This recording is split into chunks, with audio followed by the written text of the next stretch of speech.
On the show today, we have a special episode. This is one of 3 of what we're calling the Plague Dialogues. So we have Ray Johnson, who's at Pacifica University. She describes herself as a somatic geek, does a lot of work in the social justice world. Just a gorgeous human being. She's been coaching me. I've been learning from her. We also have Rafe Kelley, founder of Evolve Move Play. He jumps out of trees. He's a man's man. He's a friend of mine. He's also one of the smartest people I know who's been tracking this virus really very closely, looking at the evidence and sort of tracking some of the smartest people out there thinking about it. So we're lucky to have Rafe here. And Ilan Stephani. So Ilan is a somatic coach, works with sexuality, intimacy. She was responsible for a video from Women to Men that was sort of in the after Me Too, was very popular. Also wrote a book about her experiences as a sex worker, and after that, the kind of impact on the world. So you 3 are so welcome today. Thank you, Mark. Okay. Nice to be here. All right, so let's start with a bit of a sort of state of play. So today, as of recording, is Sunday, the 22nd of March. Things are moving pretty quick. It'll probably be changed by the time this comes out in a week or so. Rafe, where are we at sort of globally now from your research on this? So we have a few really localized places where we've seen the impact, but most places are still on the shallow part of the exponential curve. And so we can see what's coming if people are really thinking about it, but it's still kind of easy to ignore. And a lot of what we're going to be experiencing hasn't yet happened. So I've been tracking this since early January, not early January, late January.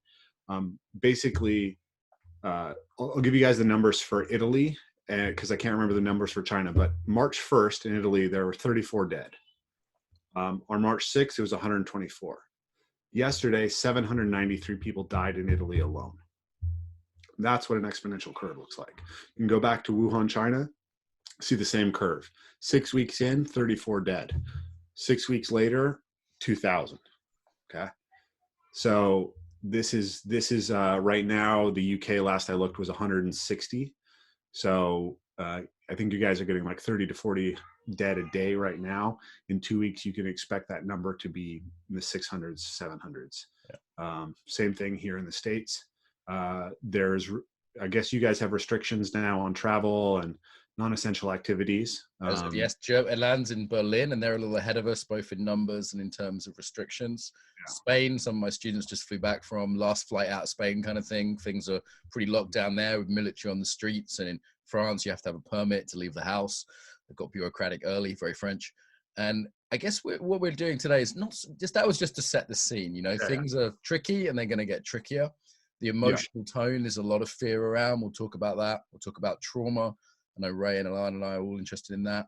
We'll talk about maybe some business things in terms of how it's impacting teachers.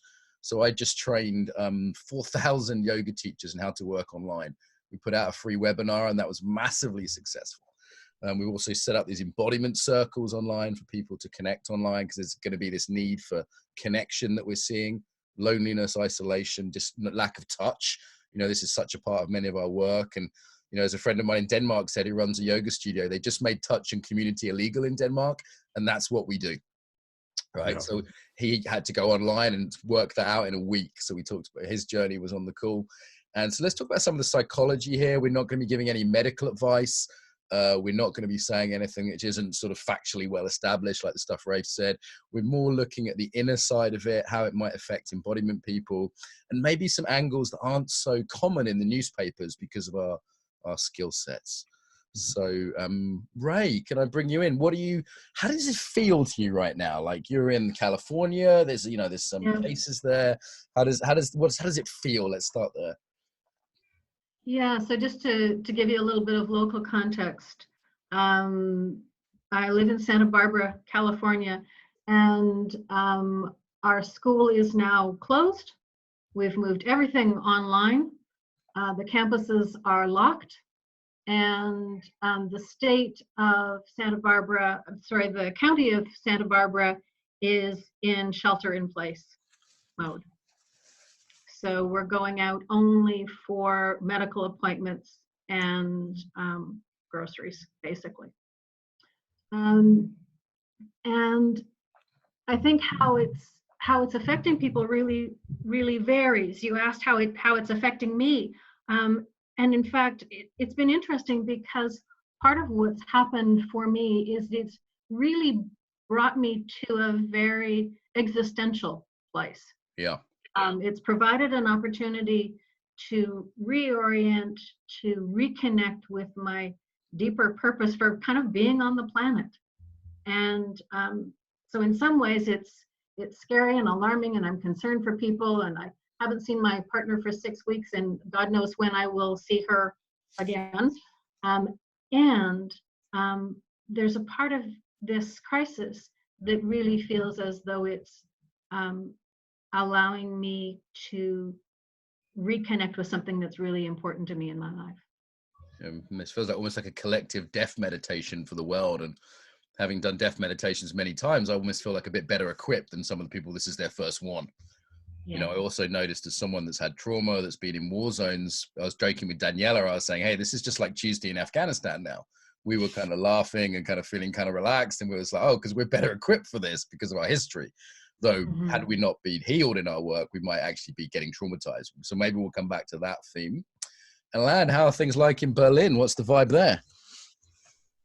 The vibe, I think, calmed a little bit down during the last days, but now the government published that we are somehow not allowed to gather with more than 2 people outside. So things become pretty fast more mature, I think. And of course, thank you for those numbers. I mean, as alarming as they are, there is something of this, we need each other now in the ways that in which we can support each other without physical touch.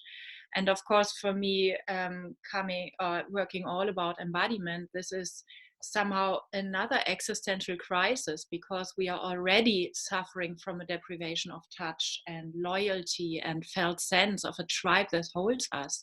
And now even shaking your hand is something that is dangerous, that puts so much interesting and existential challenge into our nervous system and into our current world around how do we connect now. So I think there are, in my perception, there are really 2 challenges going on. One is the existential collective death meditation. I want to say I love this term, but it's so true that it's somehow shocking. And the other one is the helplessness and the fear of my death and of being deadly for others that has been there in all times, but I was better equipped around suppressing it. So now I can't afford suppressing it. This kind of vulnerability also touches me. Yeah. Yeah, in some ways we can say nothing's changed. You know, we're always at risk of death and disease. And I've also seen 2 moves around community. One is the online community aspect, like the Embodiment Circles, people reaching out, but also local community. Like someone in the street gave me their phone number and said, hey, we've got a local WhatsApp group if we need to support each other. You know, my bag of shopping had broken. They went inside and got me a plastic bag and said, hey, there's this group you should know about. And I'm seeing this local community in that we evolved for millions of years with local community, but for the last sort of 40 or 50 years, human beings have been doing a weird experiment in not having it. And simultaneously, as you say, we live in a touch-deprived society, and all of a sudden touch has been kind of outlawed. Like it might well become a taboo to touch. Like I was hosting this lunch at California before I knew I may have had the coronavirus, and people were knocking elbows and bumping fists. And these are the huggy embodiment people around the table. And it was just such a weird phenomenon to see people not touch.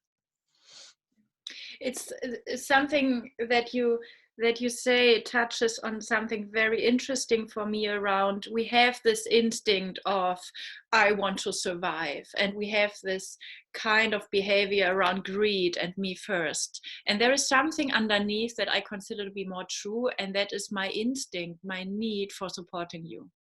Like it touches me so deeply, giving you a WhatsApp number just because you might use it, you might need it. There is something where I think our kind of safety in unsafe times or in the face of death comes more from, can I be connected with you by supporting you, by listening to you, instead of can you please fulfill my needs and I don't care about your ones. Very touching. Wonderful. I think let's return to this idea as a starting point of kind of people being in fight, flight, freeze response, right? Like that's a kind of, there's things, other things with that, community and trauma and greed and existential things, but like there's this reduced sense of safety, which maybe traumatized people have anyway. And this need for safety, whether it's in others or in shopping, you know, their consumerism pattern is there, or the yoga people say we need more yoga, the conservatives say it's because the immigrants, the liberals say it's because of Trump, you know, people go deeper into their patterns. And really this, where everyone's operating, or many people operating from an increased level of fight flight response. Ray, have you got any thoughts about that as our sort of new norm? I actually think that this is not different from what we've been seeing socially anyway. And I think you've named it exactly right, that increasingly modern society is stimulating and threatening and not supportive enough, that I actually think that the uptick in trauma models, in people talking about trauma, in people developing responses for healing trauma, is not just that we've all of a sudden, you know, got language and techniques for something that's been existing all along. I actually suspect that it's getting worse, that as a society, as a species, we're more traumatized. So I think this is just another quick uptick in a pattern that we've been seeing, at least I've been seeing, since I started working with trauma in the late 80s. I could piggyback on that, if you don't mind.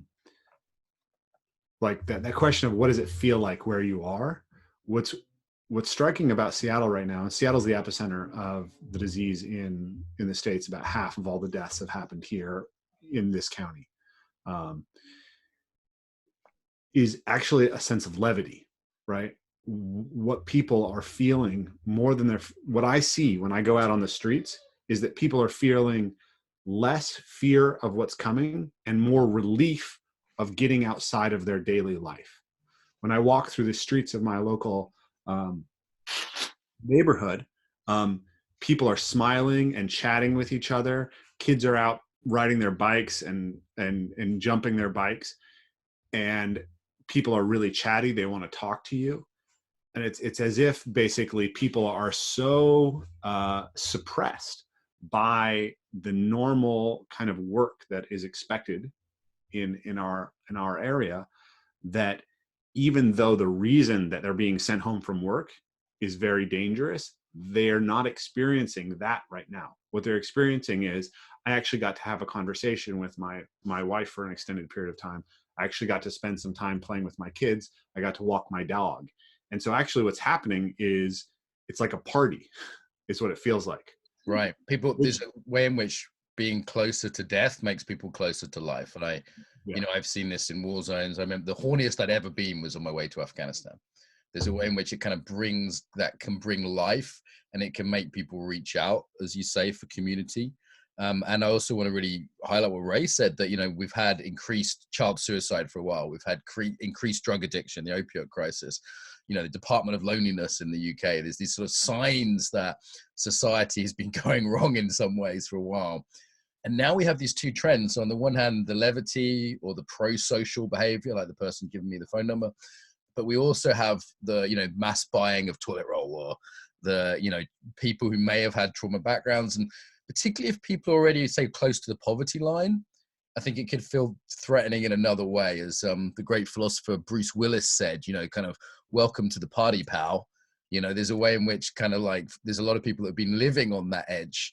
I was in San Francisco. A lot of street people have been living a life and death reality for a long time. And now we're all a bit closer to that. So it's a hell of a thing to try and figure out. Yeah. I mean, the area I'm living in is very affluent tech workers. So, you know, they can all work from home. Their lives are not deeply threatened by what's going on. Their jobs aren't. So I imagine it could be very different in other areas. But I do want to acknowledge a lot of listeners. I'd say most listeners, say 70 or 80%, probably have taken a big cutting income. And I think after the existential threat, the sort of financial threat is the next one. You know, I notice people kind of contract around that, buying on various things is down. And a lot of people are trying to shift to online, but all the yoga teachers I know, all of a sudden their work was just gone. And they didn't have a lot of security. They say the average American only has, you know, a week or 2 weeks worth of savings to live off, similar in Britain. So there's a whole load of people in our body mind sector who have just been made very financially insecure. And it's tragic because especially professionals from the body mind sector, I think, are trained perfectly for dealing with nervous systems in the fight and flight response, which is by no means like an orientation delivering behavior or perspective or a solution for the situation. So again, coming from a very privileged situation, also in this situation, I also feel this gratitude of recovering from my made up problems just because it was rainy. You know what? There's a lot less bullshit happening now. Yeah, it's like, Ilan, this hasn't been so important, and even more, it hasn't been so real. There is something of my relief being somehow having a breakthrough through my own superficial stuff. This human mood, especially in Germany, around, oh, let's have a bad mood. Yay, good idea. Let's worry about something. And now everything is more touching because it's more alive, because it's more fragile. And it's not now like that, but now we are more aware of that. And I think there is a paradox intervention with a fight and flight response in our nervous system of breaking through, shaking through, and finding some peace underneath that we could have had all those years before as well. Nice. We time to take a breath. Anyone listening to this, noticing if you're getting tight, getting anxious, getting stressed, shake that off. Shaking. Oh.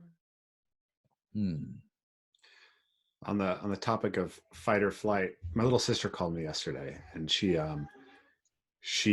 basically wanted to talk about her husband constantly talking to her about coronavirus, right? And he's like watching every movie where there's a outbreak, you know, every disaster movie. And this is a conversation that Mark and I have had a little bit, but basically it's like, for her, all this information is anxiety producing. For him, consuming the information, I think, feels like a proactive step towards being able to deal with it. And I have the same dynamic with my wife, right? I'm eating the information as fast as possible, and then when I spit it out at her, she's like, oh, that's too much. That's anxiety promoting. And you know, my own felt sense of this is, I haven't felt anxious. You know, people are saying everyone's panicking. If you're worried about this, you're panicking. It's like, it doesn't feel panicky at all. It feels like recognizing something that requires a lot of attention and then being energized by the need to pay attention to it. Yeah, I've been massively energized by this whole thing. And I think part of it is I found constructive places to put that energy. I was like, great, we can get some online groups going. We can help out. I got this message from the NHS yesterday. Some doctors I'm consulting with deep in the NHS, they were saying, you know, things are really falling apart. We're struggling with beds. We need to highlight this idea of social distancing. I prefer to call it physical distancing. And can you kind of put some stuff out there, Mark, because you're an influencer and you can reach a lot of people. They were reaching out to all these influencers then. So today I felt energized by that, and I was, okay, let's get some funny memes together. How can we get this message out in a way that will spread? And I think the danger there is kind of like displacement activity, is not actually feeling my fear for myself and my wife particularly, and instead being a kind of putting some busyness on top of that, which is part of my pattern anyway, right? My pattern as a person is very active, very yang, very doing. You know, there's a case for the yin mode and the case for the yang, and often people are just going deeper into their patterns. So that's what I'm watching out for, is am I just keeping busy? There's a few other things to watch out for that I've seen as well. The sort of the appeal of the authoritarian, you know, like the whole world's been turned into a police state and we're all like sort of cheering it on. That's kind of interesting to me. All of a sudden people want clarity and direction because they're scared. So it's like, give us a clear direction. I think there's some risks in that too. I think part of what you're speaking to is that we've all found our own ways. to cope with stress and distress. We've all got our, to use the lingo, we've all got our own trauma patterns. And the way that I regulate my nervous system may not be the same way that you regulate your nervous system. And that when my ability to self-regulate is overwhelmed, I may attempt to self-regulate by imposing restrictions or conditions on you because I need you to help me co-regulate because my capacity to self-regulate is overwhelmed. And so that's part of what I'm starting to see is that particularly between people whose sort of go-to strategies in a pinch are not the same, is that there can be conflict arising from that. Would you please stop doing blah, blah, blah? Yeah. But I have to do blah, blah, blah. It's how I'm staying sane. But how you're staying sane is driving me crazy. So I think this is a compassion increasing question, isn't it? Like, is what I'm seeing an attempt at self-regulation? So let's take the famous toilet roll buying. Now, people were very scathing of this, in quite a classist way, I would find. And then I kind of pointed out, like, hey, like if people are used to buying things to make them happy, and they're just doing what they know in an attempt to feel safe, and what could be more soothing than the soft paper you wipe your ass with? These people are literally shitting themselves, and maybe that's because they know what poverty is like more than you do. And actually, maybe I could have some compassion for that as an attempt to feel better, an attempt to gain control when feeling out of control, even if it might look silly from the outside. Yeah. I remember having that thought as I was standing in line at the grocery store, and the person in front of me had their cart absolutely overflowing with stuff. And I had a couple of items that were sort of essentials that I'd run out of. And I remember my first impulse was to judge them. Mm-hmm. Oh my goodness, what are you doing? Why are you hoarding? Don't you know that we're creating this problem of access to resources ourselves by engaging in this? And then two little kids ran up to the cart. I went, oh, she's got kids. She might have more than two kids, and she's brought her kids to the grocery store because she can't find, I'm imagining this story in my head about why she's doing what she's doing. That was very different from my initial impulse, which was judgmental and sort of assuming that she and her behavior was part of the problem, rather than having compassion for a story that I knew nothing about. And so that's part of what I'm trying to remind myself to practice as I go through my daily life, is that we're coping in different ways, and you don't know what I need to cope. You don't know what I need to feel okay. And so maybe we can just give each other a little bit more breathing room. Right. And we have a practice, right? Like all four of us, like Rafe's used to jumping out of trees. This is a man that can deal with stress. It's like, Ilan, you've had a hell of a life. You've got a whole set of tools and resources. The other people don't. Like, Ray, we teach this stuff. Like I'm teaching centering for a living for the last 15 years. Like, I should be more tooled up, right? There's some skills that I have. I've been noticing that the EFC community, it's one of my main embodiment communities, have been responding really well.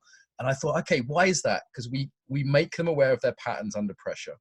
We give them tools. It's a martial arts-based course. We give them tools for handling pressure and stress. And now they're looking at this like their practice. One of my students was saying today on a call, oh, I'm such a control freak, and this is such a great surrender practice. This is like enforced surrender. And I'm like, wow, that's a very different frame than everything's gone to shit, I've got to go get panic and get something.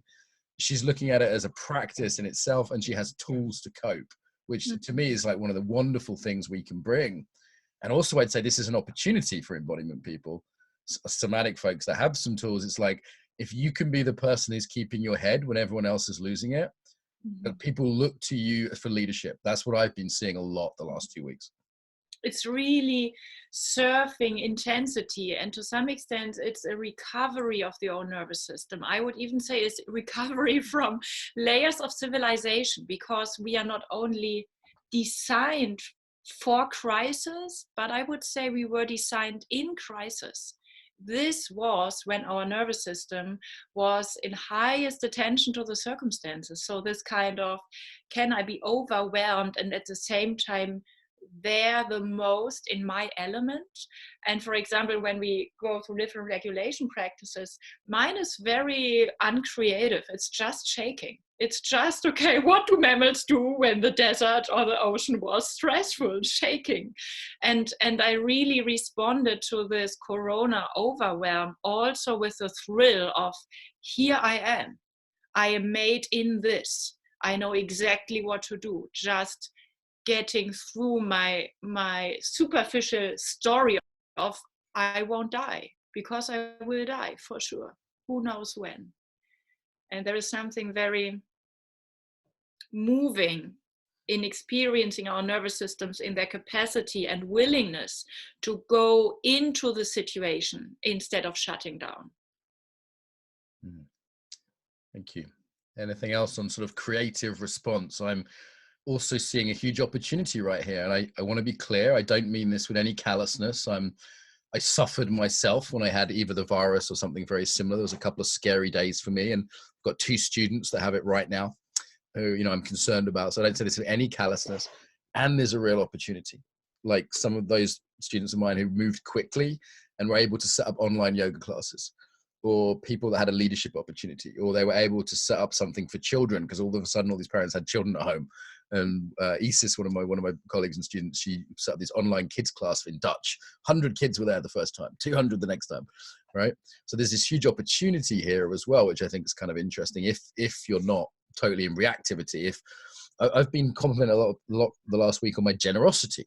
Now, this for me is just normal. I haven't got any more generous, I don't think. I've been putting stuff out, you know, the courses, the online courses and circles, but I always do that. But somehow it's been noticed more. Anything on this opportunity we're in? It might be a self-regulation practice of, this is not about me. My work is not about me making ends meet. My work is about reaching my tribe and then getting nourished by other resources coming from the same tribe somehow back. But there is something of my regulation of, whoa, I'm still fully functioning, and maybe even more than before. So again, this generosity as some kind of regulation practice is something that I like a lot, especially in our patterns of individualism and separation. Which I don't think it's just me. It seems like the separation's broken down a little bit, like the girl give me a phone number, helping with a bag. I do see a flow of dana, of generosity happening right now. Exactly. As well as the contraction of, I've got to get all the stuff for my family and no one else and fuck everybody else. I think there's an interesting relationship between opportunity and responsibility, right? So like you can look at this in a very cold sort of capitalist way, right? A lot of the flow of capital is disturbed, and in general, everyone in the market is going to suffer. But the capital is going to flow in erratic ways, and if you get yourself into the right places, then you can benefit from that. And you could say that that's just opportunism, but you could also say that there's many places now where needs are not being met, and that if you're the person who's smart enough and who cares enough to go be responsive to those needs, that can help you financially in the long run, but also you're doing what needs to be done for the community. Yeah. And if you can hold those two, I think, you know, there's a lot to be gained as an individual. Yeah. Yeah. And everything's disrupted, right? So the way I explained this to one of my students, I said, listen, anything you liked in your life a month ago is now at threat. Anything you didn't like a month ago, you can now change easier because it's all looser.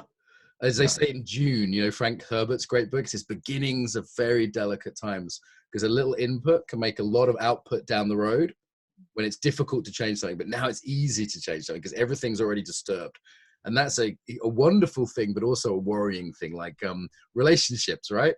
Me and my wife are renegotiating our relationship right now. We're being right. She's not at work.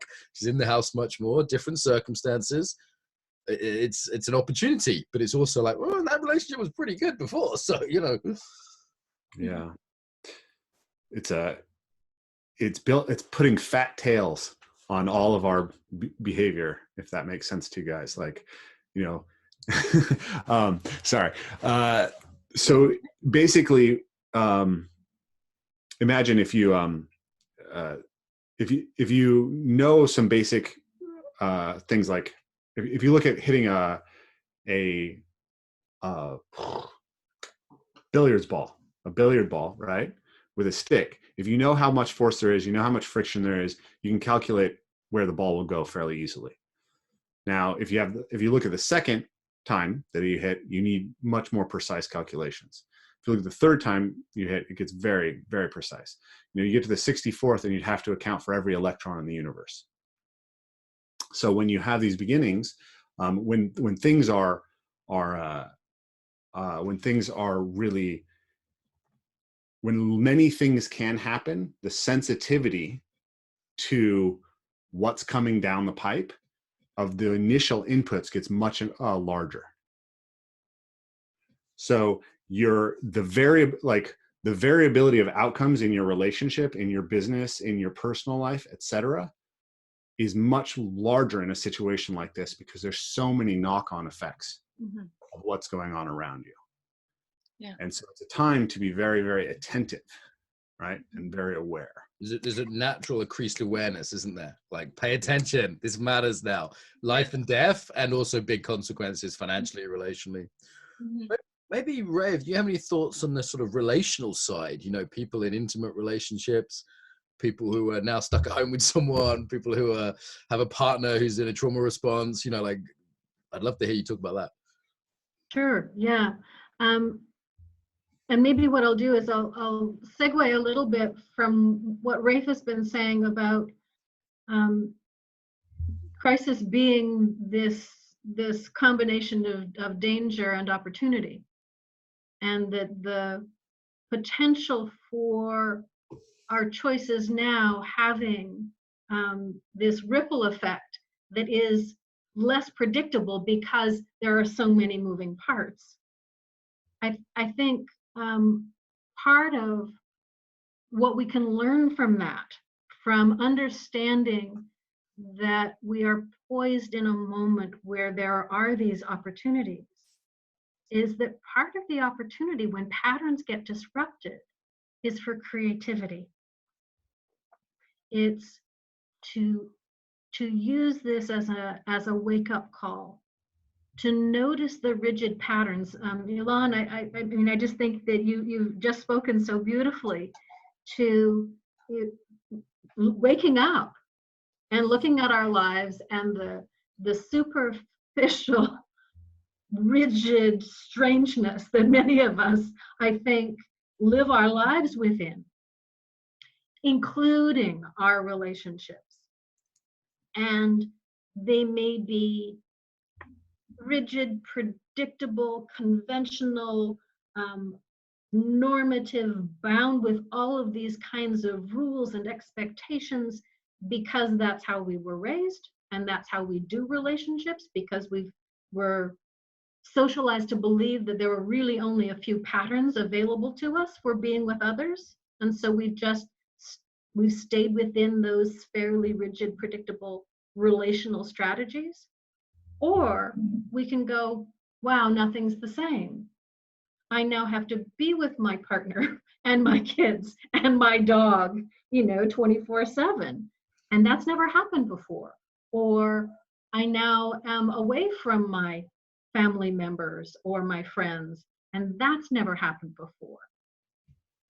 And so what I think this can be an opportunity for is to say, how do I start to infuse more creativity in how I understand my relationships with other people? Not as, oh my God, my relationships are all being threatened. But, oh, given that this moment is asking us to reimagine things differently because we have to, what else maybe would benefit from some reimagining? What other things need to be interrogated or explored or raised as possibilities? And I think when that attitude of, oh, what's happening here? Anything could happen. I think that's part of what's wonderful, particularly in a significant, sometimes it's a romantic relationship, but not always. Maybe it's just when you're meeting a friend and all of a sudden, you know, a new friend, and it's like everything's really exciting because anything could happen, right? We're at this moment again, and we could just hunker down and, you know, grit our teeth and manage to survive in our existing relational patterns with the people who are already in our lives. Or we could go, what else might I do? And how might I do what I'm already doing differently in a way that infuses creativity and life and juice and energy and real attentiveness back into my life. So, how can we use this to improve our sex lives? Yeah. I love the willpower and the focus you're speaking with so much, so close to my heart. This kind of, we don't owe the last generation doing it exactly like it did it. Let's reinvent it. And there's like something, there is so much suffering and death around in this Corona crisis. And there is this bitter, potent medicine of let's not fall asleep after that. Let's not do that. Let's never hand relationships and intimacy back to Hollywood again. Let's not do that again. Yes. What's going to be different after this? This is one of the things I've been thinking about. Like, for example, just a little one. All the yoga teachers who have now learned to work online, they're not going back to working for a studio. What the fuck would they? It's out of the bag now. I think we learn in a YouTube video how to shake each other's hands. Right. And say, really? And does it hurt? And we say, no, it's People totally used to touch each other's hands. That's disgusting. I touched my screen. I love it. Yeah. But what could be changed after this? Like relationship to education, just little things like we're on Zoom now. I've been using Zoom a few years. The conference was big for Zoom, but Daniela from the conference has been the most sought after consultant of the last 2 weeks, you know, teaching half the world how to use Zoom. It's now become a verb. I'm going to Zoom you, like Google something. And people are used to Zoom now. Embodiment people are used to Zoom, right? So it's like 2 years ago at the conference, people said, oh, you can't do an embodiment conference on Zoom. That's absurd. People were literally saying, ha, ha, ha, in the comments of the adverts and stuff we were putting out. Ha, ha, ha, embodiment online, that's stupid. And like some real trolling. And now it's just like everyone and his dog's doing it. So I can't imagine that we can't put that cat back in the bag. Maybe relationships will be changed. A lot of marriages will break up. They say in China, there's been a lot of divorces. Health, people are looking, you know, will we be more worried, concerned with our nervous systems and our health? Will that become like a bigger deal? Like politically, that could go, I think we could end up with some pretty totalitarian stuff in place that started off as a temporary measure and now it's bigger. Now it's more permanent. So, I mean, what might be like after this? Rafe, by the way, when is likely to be after this? This is the question everyone's asking. And I think you've got the best guess, which is still probably not that good a guess, but it's the best one we got. So when is after this? Okay. Yeah. So the first thing I would say is that people should be very skeptical of models. Like we like to put numbers together and say, okay, this is the number. What are the error bars on that number? And when we have something that has a lot of uncertainty, we don't know. So I'll give you my best guess, but people should think not just about what the best guess is, but how much variation there is around that guess. So if you completely shut everything down, a couple of the guys who I follow, Nassim Taleb and Bar Yahim, I think I can't remember his name off the top of my head, they think you could pretty much contain the virus in 4 weeks. But it's going to take longer than that to know that you've contained the virus. There's essentially very few new cases that are happening in China right now. In China, I think actually there were no new cases that were from community transmission in China a couple days ago. They've been in quarantine for 51 days or 52 days. And they're starting to open quarantines in the least affected areas. And they're strict. I'm not sure if we can even do that in Britain and America. Yeah, so it may have to last longer here, or you may see that the quarantines get tighter, but then the quarantine has to last longer because we didn't tighten it enough to begin with. The Imperial report said basically that we're looking at something like 18 months of potential quarantines. What I expect to happen is that there's going to be 3 to 4 months where the quarantine is going to be very tight, and then we're going to be able to loosen things quite substantially, but that there's going to continue to be like you'll probably have, like if you work at a big office, you might have to take your temperature every time that you go to the office. And that will continue to be true. And there'll be local outbreaks, and cities and areas will get shut down for brief periods of time while they track and trace all of those outbreaks. And we'll be seeing that until we get a vaccine or some other kind of medicine. And the most likely scenario for the vaccine is somewhere between 18 to 24 months from now. So let's just, listeners, someone's going, hey, I've got a yoga retreat, martial arts camp booked for August. Is that going to happen? Possibly. I think it's possible. We have one that's booked in the beginning of August, and my current guess is there's probably about a 35% chance that it goes. And if someone said, hey, I've got one booked for December? Probably. 7. Yeah. Okay, I know we're all guessing. I won't hold you to any of this. No one's sue Rafe, okay, listening. This is just someone trying to help out who I think's looked at the numbers kind of logically with his big brain. So I hope that helps a few people out. We can't plan everything, but we can make some guesses, right? Like I've just canceled a course in May because it's not going to fucking happen, right? So then I cancel early, right? June, very likely not. Is my guess. I actually wanted to loop back, if you don't mind, while I have the floor, to something Ray was talking about earlier about the need for compassion for people who are coping in different ways. And I think this is an important point, but we have to look at the opposite too, which is that like we can operate as individuals and we can operate as a group. And sometimes we have to move from a very individual orientation to a very group focus.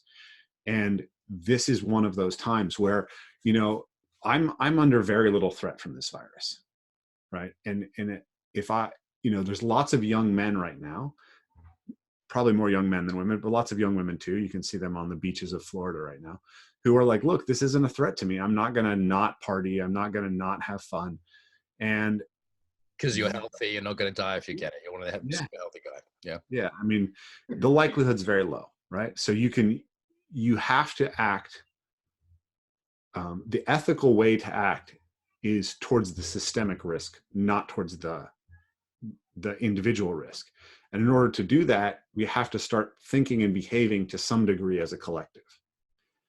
And so a more collectivist mindset, a more authoritarian mindset is actually, it's not necessarily what you want long-term, and it has costs. I'm definitely not saying it doesn't have costs, but it's actually adaptive. And it may be the case that the problems of not doing that are much worse than the problems of doing it. And I do think that what we see down the road is a very different world. Like universal healthcare was first proposed after the Spanish flu.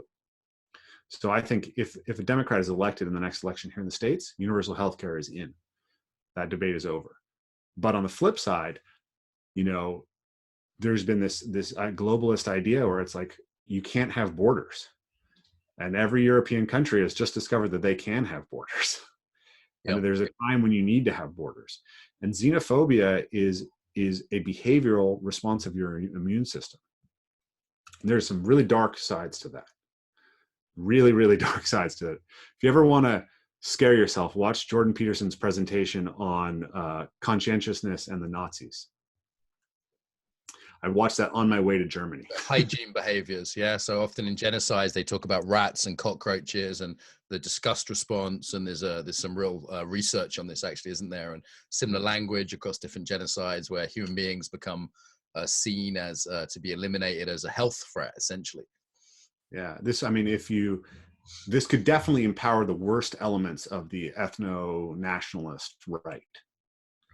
But on the flip side, there also may need to be a reorientation towards the idea that we need to be able to go to local control and shut down, right? We have to respect the systems at both levels is, I guess, what I'm saying.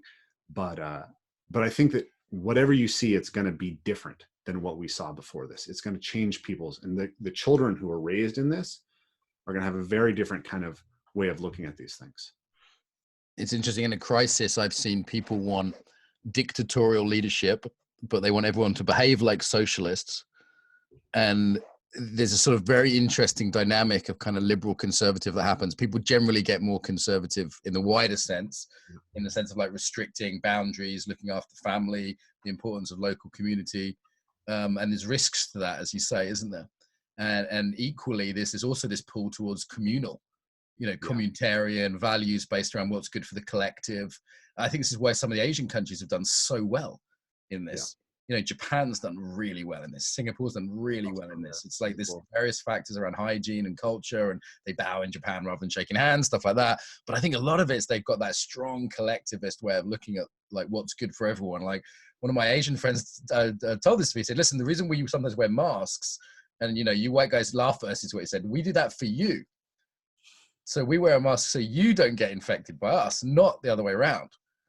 And I thought, oh, wow, I haven't even, like in my individualist perspective, I hadn't even imagined that's why the average Japanese on the commute wears a mask. It's because they don't want to give you their germs.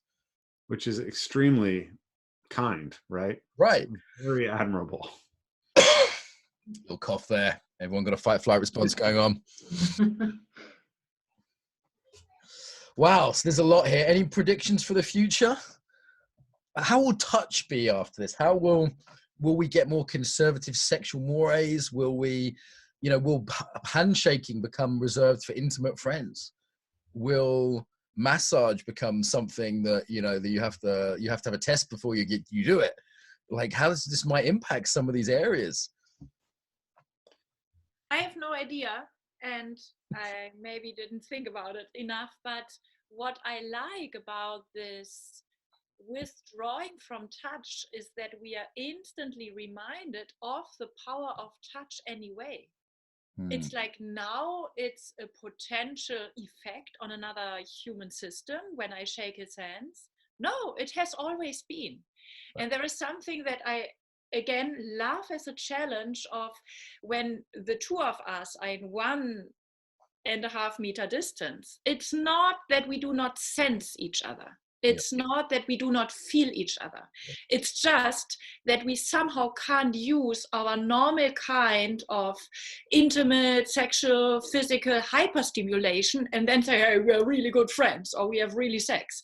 There is something around, okay, I have no other choice but reinventing what do I sense. And from there, it's again this like reanimation of the whole sensory nervous system that we have and that I'm designed for living in a jungle and of course knowing what's going on in the other corner of the forest because I have to.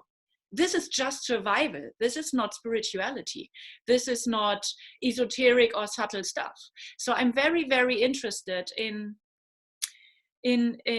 facing this challenge and maybe even exploring it in a way of teaching it, of how can we feel touched beyond the touch of our skin, because skin is not where touch begins. It's where touch in most cases ends. And just another footnote, just because I was so on fire with what you shared, Ray, I do have some kind of worry on this kind of lockdown on intimate relationships, because we regulate in ourselves by having very strong own boundaries and an own territory, and from there merging with another person.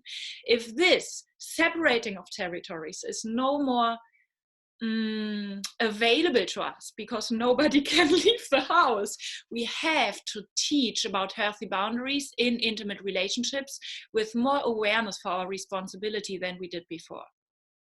So there is something where I think this is a huge, huge embodiment coaching necessity through the internet. My wife and I have definitely established territories in the household and shared spaces. Great. But this is why This is my office. This is my man shed. But she might be here late tonight, but not in the day. But we're the animal heads. Yeah, on the gun rack on the wall.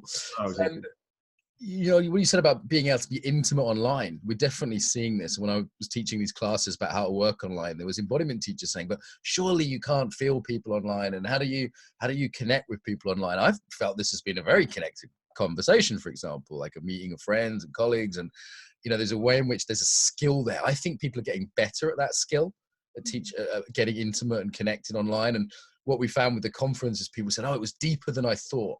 of the embodiment circles was deeper than I thought. So people are realizing that depth is possible without physically, as you say, touching skin to skin.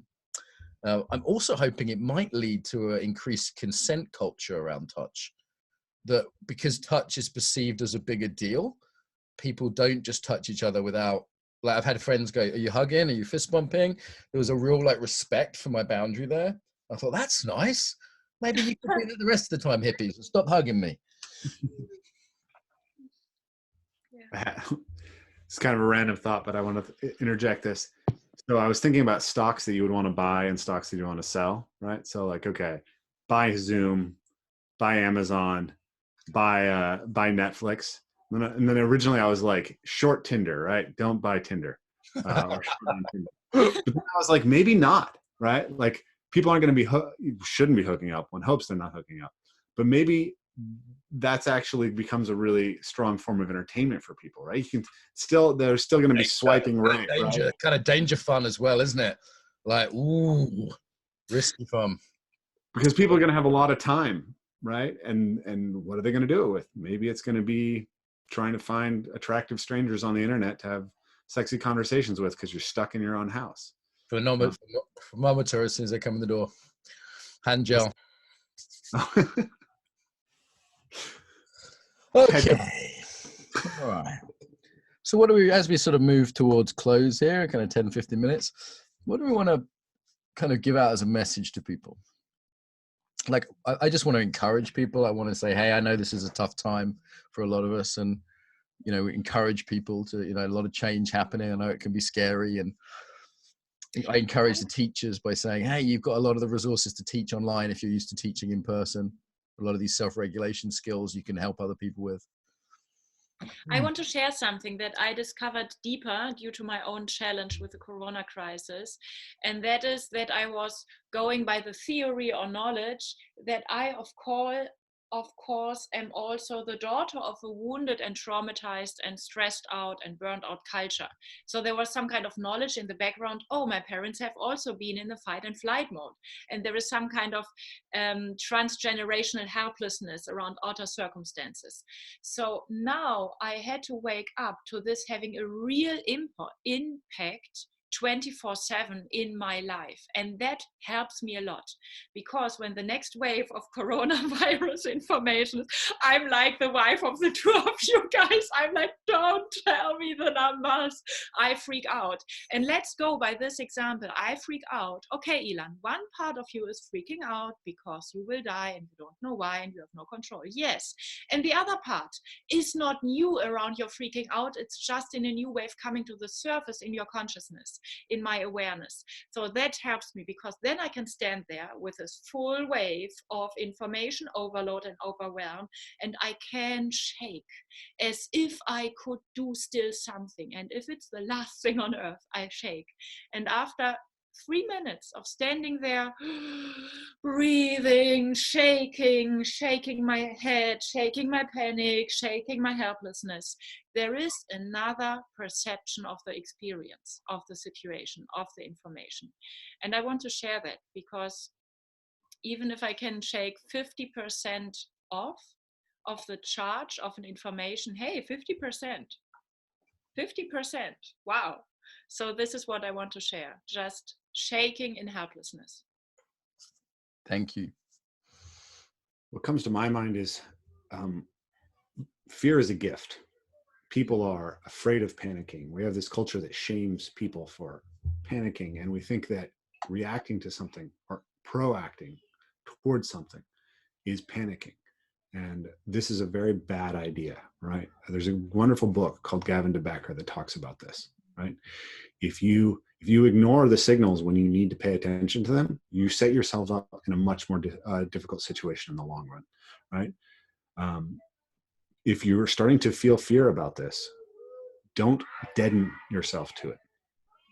Think about how you can integrate it towards action that can make your life and the lives around you better and safer.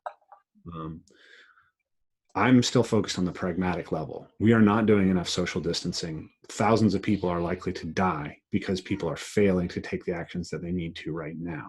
This is what the NHS are begging me to tell people. They were begging me last night saying, we're dying. We're in hospitals. It's full up.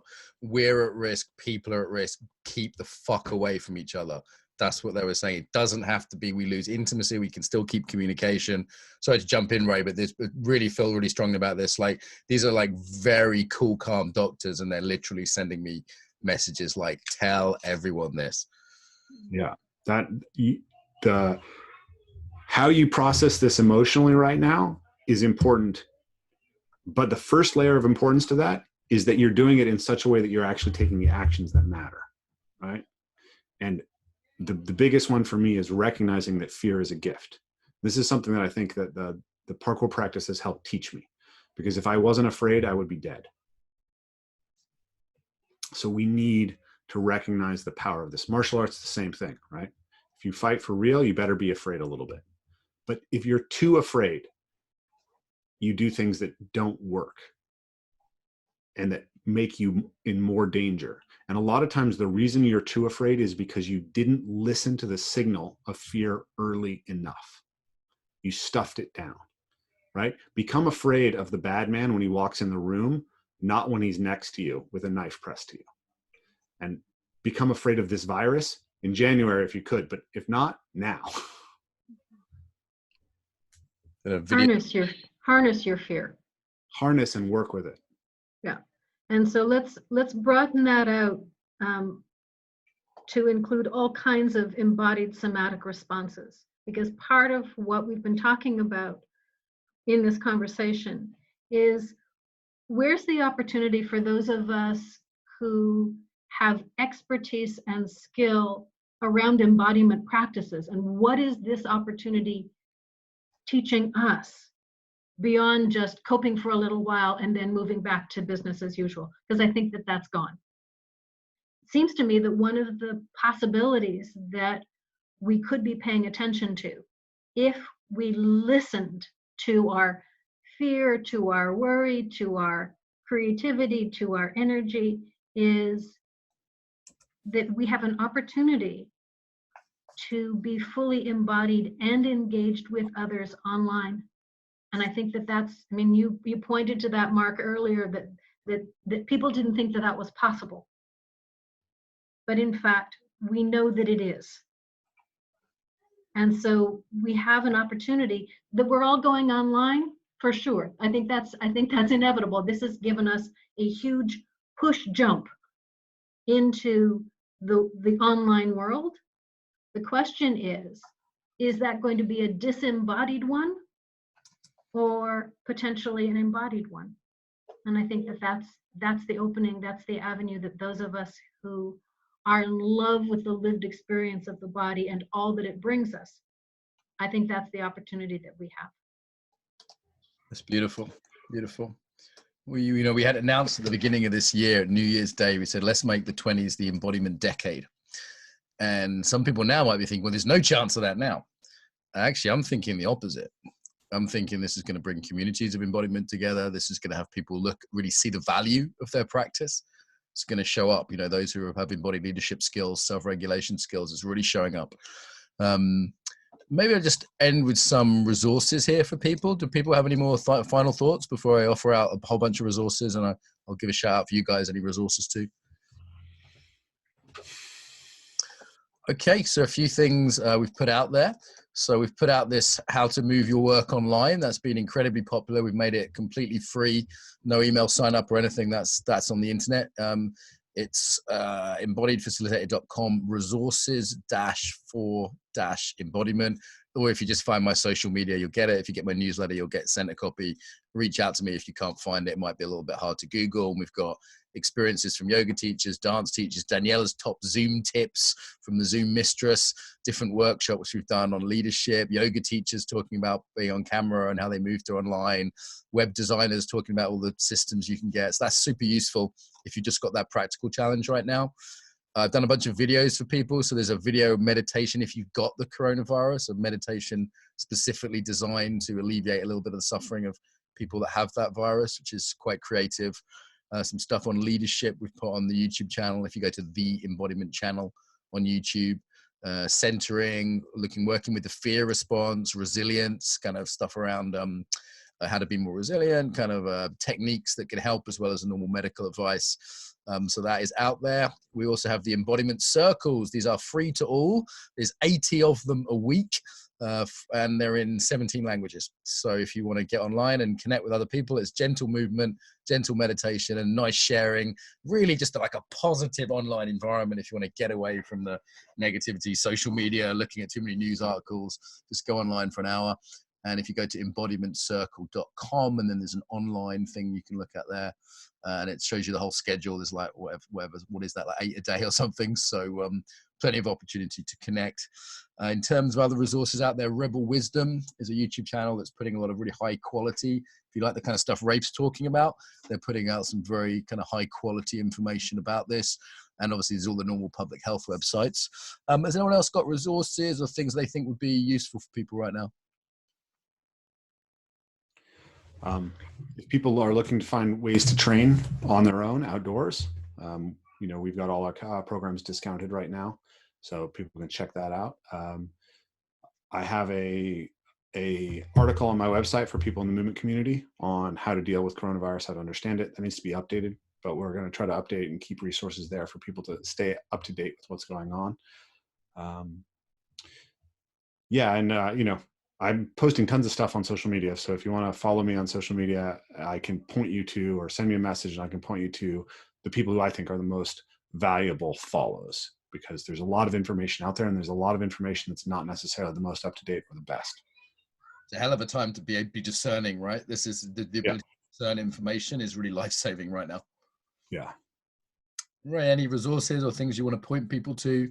Not an online resource that I'm aware of, but maybe for those moments when viewers of this realize that they actually need to go off screen for a while. And particularly, I think it's important, you alluded to this earlier, Mark, that people whose social identities put them at the margins of things. Yep. Because they're poor, or they're queer, or they're a person of color, or they're an immigrant, or they're underhoused, that I think it's really important that folks who may be struggling more than usual because they feel not well connected, not well resourced, and perhaps not really fully understanding the degree to which their traumatic life experiences of oppression have positioned them to just a little higher up at the top edge of their window of tolerance, how important it would be to reach out to their communities, to feel some solidarity and some connection, and to find ways to connect with material that actually supports a little bit of their lived experience. And there's lots out there. If you Google somatics and social justice, for example, there's lots of information there that I think might be good reading material in times like this. Thank you for bringing that in. There's definitely groups who are more vulnerable for some of the stuff we've been talking about. Huh? Exactly.